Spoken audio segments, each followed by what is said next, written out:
Your brand may be staying on top of current trends, but are you agile enough to stay relevant, resilient, and successful as customers, competition, and the world continues to change at a breakneck pace? I'm thrilled to share the newly revised version of my first book, The Agile Brand. I'm calling it The Agile Brand Revisited. It's been updated to reflect our continually changing world, and it provides 7 principles that form the backbone of an agile brand, offering detailed insights and actionable steps for incorporating them into your business strategy. This is the book that started it all, and I'm excited to share it with you. It's now available in print and digital formats and available everywhere. Learn more by going to the Agile Brand Guide website at www.agilebrandguide.com. Welcome to Season 4 of the Agile Brand with Craig Colby, where we discuss business agility through customer experience, employee experience, and digital transformation. I'm your host, Craig Colby. The Agile World podcast is brought to you by TEKsystems, an industry leader in full-stack technology services, talent services, and real-world application. For more information, go to TEKsystems.com. To read more about the topics discussed on this show, you can go to my website at gregkilstrom.com and read my latest articles or get a copy of my latest book, Meaningful Measurement of the Customer Experience, now available on Amazon and other retailers. My name is Craig Colby, and I'm the host of the Agile Brand podcast. Today we're going to talk about setting boundaries and expectations during the sales cycle to prevent poor performance or disappointment down the line. To help me discuss this topic, I'd like to welcome Craig Colby, president of OneStream Software. Craig, welcome to the show. Thanks, Greg. I'm so glad to be with you today. Yeah, really looking forward to talking about this with you. So why don't you start by giving a little background on both yourself as well as your role at OneStream Software? Awesome. So I'm the president. I'm actually one of the founders of OneStream. And it's always important to say there'd be no OneStream if there wasn't a company called Upstream.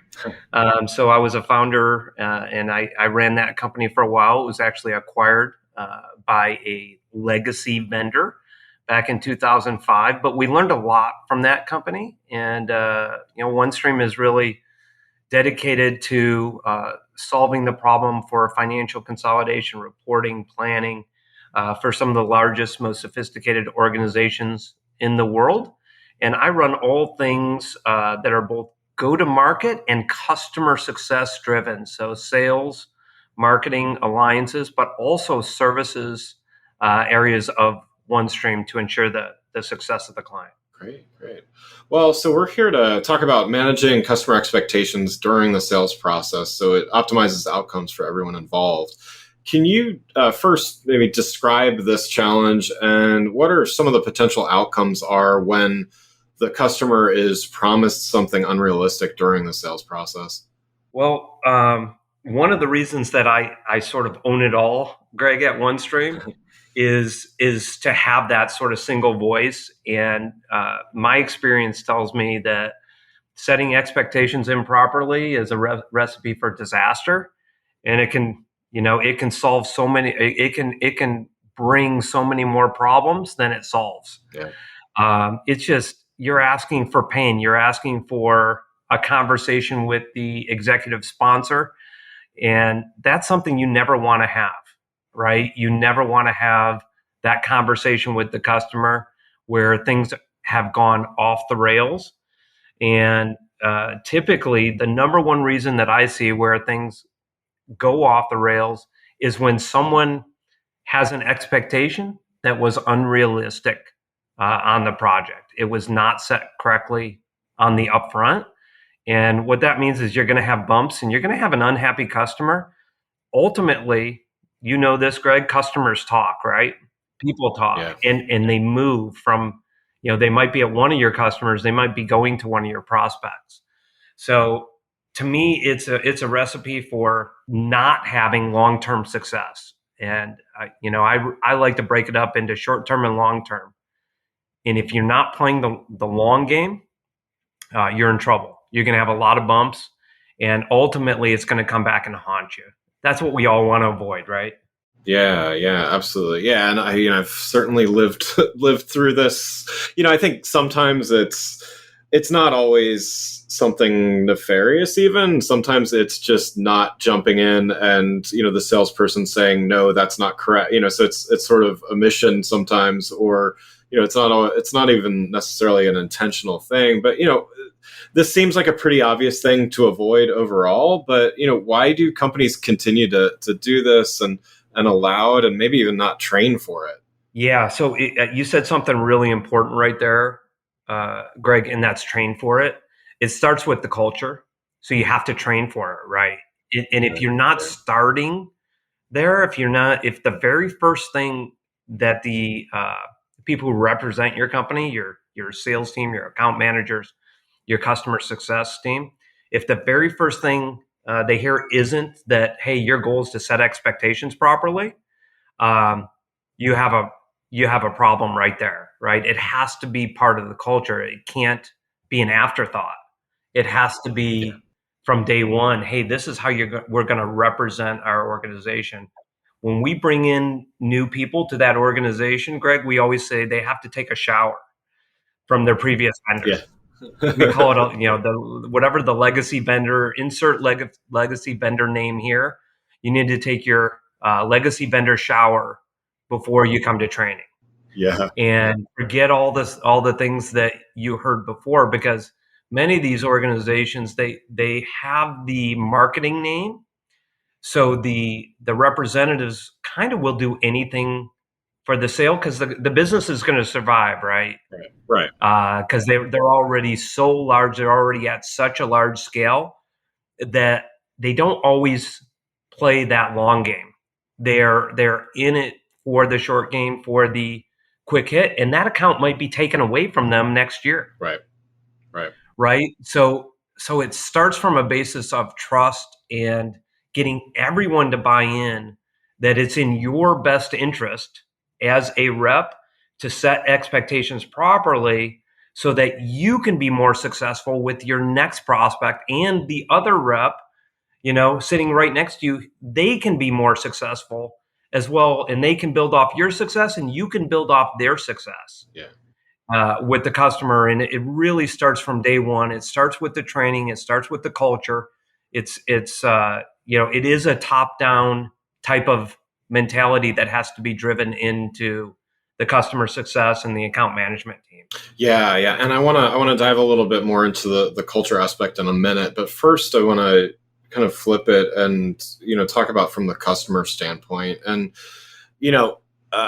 customers don't always know what they don't know. But what are some red flags that a customer should look out for from a company that, whose sales team might be over promising and potentially under deliver? Yeah, it's a phenomenal question. And it's something we challenge customers all the time on.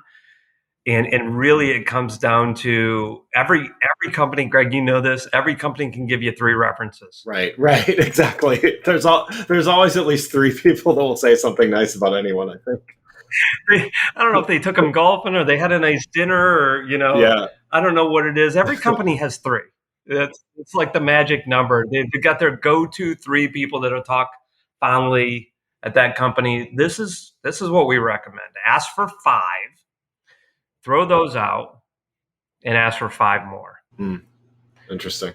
Better yet, why can't I talk to any of your customers? Right. So we actually give a name and a number for every single customer we have, Greg. Wow. That's what we do at OneStream. Why? Well, we know that's to our advantage. I wouldn't do it if it wasn't to my advantage. We have had customers. I have had prospects that have called over 100 of our customers. Oh, wow. And what they say overwhelmingly is, well, you're not perfect, but man, do your customers love you. And there's no such thing as perfect. And that's sort of the expectation setting, right? Especially when you're selling a software or a service. Have you ever heard of a perfect software or a perfect project? No. Is there such a thing? There really isn't. And so trying to set that expectation is not realistic. The expectation is there'll be a couple bumps and we're going to work through them as partners and get to the other side, and they're all okay. So the biggest red flag, and we hear this all the time, well, yeah, we're still waiting on your competitors' references. We've been waiting for weeks. Well, take the first batch of them, throw them away, ask for 5 or 10 more. They say they have thousands of customers, right? Right. They just told you there's 1,000. Why can't they get 10? Yeah. Yeah. Why is 20 hard? Well, we give you 1,000 plus. And that's our sort of our testament. And we're not perfect. And all of those customers would like something, to be improved in the software. Of course, something can always be a little bit easier Right. to do. Of course it can. That's reasonable. But we do what we say and we say what we do. We underpromise, we overdeliver, and we deliver success. And that's what it comes down to. But that's the first red flag. If you can really dive into the references and find out who's doing what you're looking to do and doing it successfully and glows about it, you're going to get a lot of confidence in your purchase. That's great. That's great. Well, yeah. One more thing along the lines of from the customer angle. Salespeople, in my experience, and I've done plenty of selling in my life, and still do many times. But generally, you hate to say no to a customer, right? And it's tough because you're afraid somebody may say yes to the same request. But in your experience, how can telling a customer no still lead to a positive outcome for everybody, customer and all? Yeah, so it's the most important word to say when you need to say it, Yeah. because that's your credibility. Yeah. How can you be a trusted advisor to the organization? And you are a sales rep, and they know you're a sales rep, by the way, Right.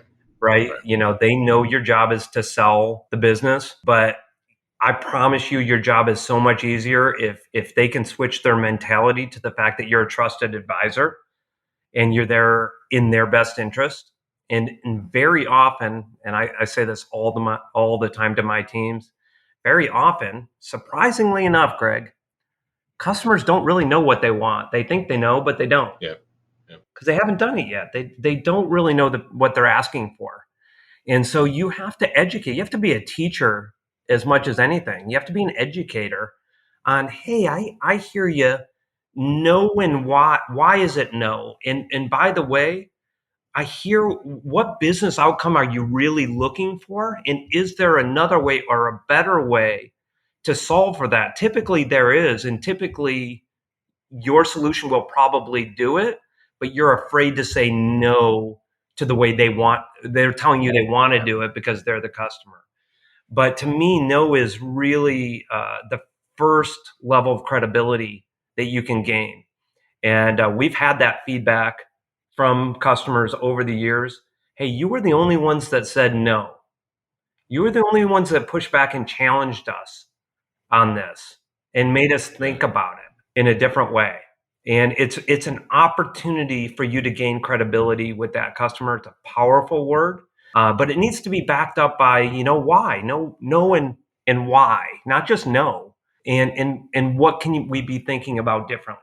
Do you agree with that? I mean, you've had, Yeah, right? totally. Yeah, yeah. I mean, definitely a fan of the consultative approach, and yeah, even if it turns out that it's not the right fit, I mean, wouldn't you rather have a happy customer that comes back another time when it is the right fit versus someone that's unhappy from the start? I mean, maybe this is a good segue to going back to kind of the culture and 100%. They're going to go away anyway, right. right? If they're unhappy, they're not going to be your customer anyway, and they might tell 4 other people that they were unhappy. Yeah. It cost you 4 other customers. It's not worth it. Right. Yeah, and so yeah, going back to that culture piece that you were touching on earlier, what can leaders do to? I mean, I'd be hard pressed to find a sales organization that doesn't have quotas of some sort and expectations and everything like that. So getting rid of those is not necessarily the answer. But what do leaders do to discourage this behavior overall? Yeah, so it comes back to accountability. So if a leader starts to see a behavior in a rep that is not it's not working well for the business, right?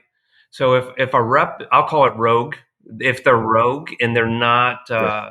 they're not really applying the culture of the company, which is the long game. They're not doing the company. They might get a couple sales, but they're not doing the company any good service, right? Because those sales are going to go away, and that stuff really can be corrected very quickly. And when I call it bad behavior, right? When you see bad behavior, it either needs to change immediately or that individual is not capable Yeah. Yeah. of not having bad behavior, and they need to move on Right. to another organization where they're a better fit. But you said something earlier, if they're not a good fit, I mean, it's a problem from day one. It's a stress on the organization. It's going to be a stress on the support partner, right? Who's ever trying to, it's going to be a stress on you personally. Yeah. Who wants to sell something to someone and have them mad at them? Right. Right. You just don't. So culture is everything, and having a sales culture where people are really teammates, and you try to develop a team atmosphere, which means what you do affects someone else.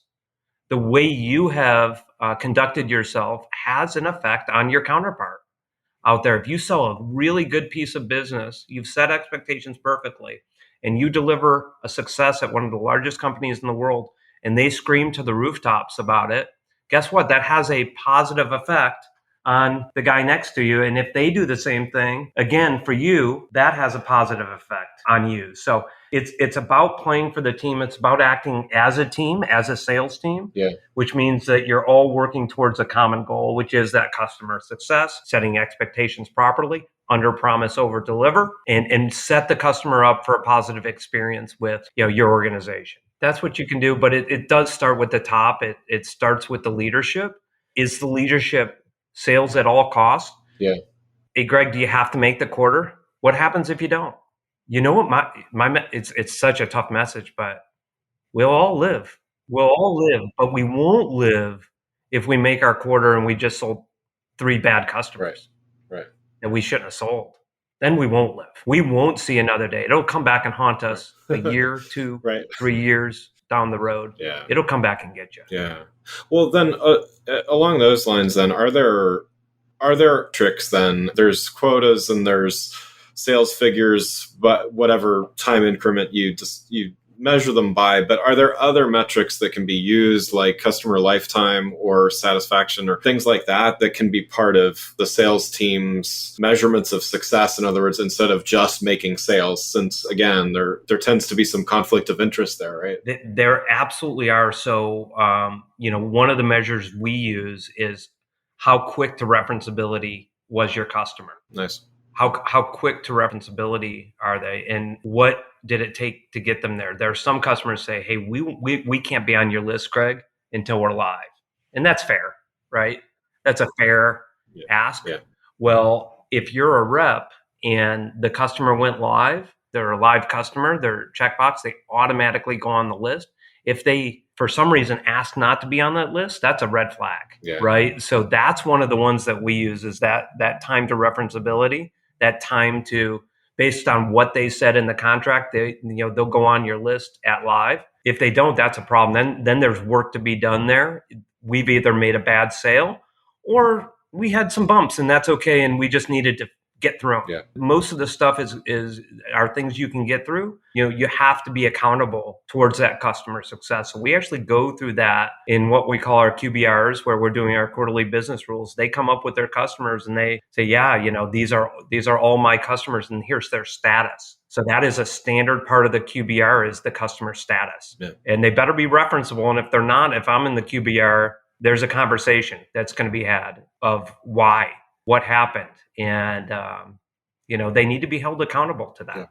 Well, you kind of touched on this already, but wanted to circle back to something else as well. That whole concept of saying no. And how would you coach a sales leader to, make it okay, or give some alternatives to using the word no, or make it more palatable? And, what advice would you give to someone that needs to coach a team on obviously wanting to make a sale, but sometimes the sale is, to your point earlier, sometimes the sale isn't even a good idea for anyone involved. So, what advice would you have to somebody that's coaching in that regard? Yeah, so I have some very specific examples. Yeah. Greg, we've actually sold 30 customers that originally bought another solution, where we lost the deal up front and they came back to us.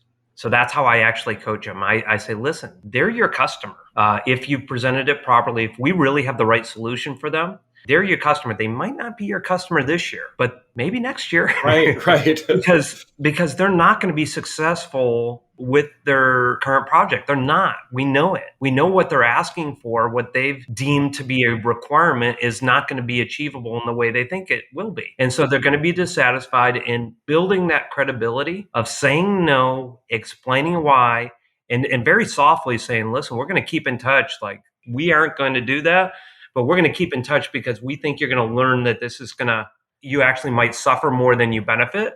And we wish you the best, but we're here. And we're here to guide you when you come back. And so, again, no is credibility.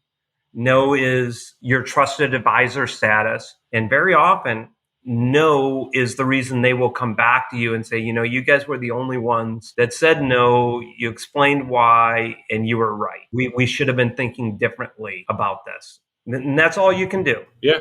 And it comes down to the long game or the short game. It really does. Are you playing the long game or are you playing the short game? Yeah, I love that philosophy, and yeah, it's it definitely in my experience it pays off as well. So that's great to hear. Well, one last question before we wrap up here, just more broadly, even as we're thinking about sales and sales success and customer success, what's one piece of advice you'd have for sales leaders, as they navigate the months ahead with, you name it, shifting economy, shifting customer expectations, all of the above, what's one piece of advice you'd have for them? Yeah. And it comes back to the same thing that I've sort of been consistent on, which is play the long game. Yeah. So when the economy shifts, what we often see is you don't necessarily lose the deal, but they do push. The sales cycle tends to elongate. They're really, unless you're really into doing what I call unnatural acts, hey, we'll give it to you for half the price. I call those unnatural acts. Those unnatural acts can really come back and hurt the long game. Right. Because the expectation then the next time is for you to repeat that behavior. So my advice is always, the economy is the economy. Deals will push. Now you do want to get deals off the table, but you do not want to do it with unnatural acts. You want to do them. Yeah. They want to come off the table naturally. I always say, if you're engaged in unnatural acts, you're most likely in trouble. Yeah. Because they will expect that behavior again. And as we all know, economies cycle, and after they go soft on us, they usually snap back pretty good. We didn't sell anything during COVID, Greg. Like, people weren't signing contracts, but 2 quarters of almost nothing, and we still were 110% of our plan for the year. We made it all up and then some. Yeah. If you asked me at the start of COVID if we were going to make our number that year, I would have said, heck no. We have no chance, right? We need to reset expectations with all of our business partners. We have no chance of making that number. But the snapback was so hard because the demand was still there. We still had activity. Yeah. So I guess my advice is keep up the activity, do all the things you're supposed to do, and the sales will take care of themselves. Wow. Do the right things. The sales will take care of themselves. They will come back, and maybe it's a tough year for the team, but next year, we're going to be winning. You do the right things, good things will happen. Karma's a bitch, isn't it, Greg? Right. Yeah, no, I like that advice. Yep. Well, Craig, thanks so much for joining. For those listening, what's the best way for them to keep up with what you and OneStream are doing? Oh, www.onestreamsoftware.com. And I think we have, and I know we have www.onestream.com now. And we are all over LinkedIn, social media channels, Twitter, etc.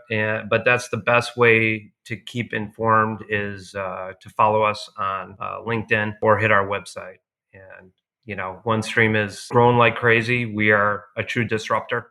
And it's really fun to be a disruptor because you're doing something truly different in the industry. You have a unique and powerful competitive advantage, and so it's a real fun place to be. We do say no, but we get to say yes a lot too because we have a powerful solution. So yeah, that's wonderful. Well, again, I'd like to thank Craig Colby, president of OneStream Software, for joining the show.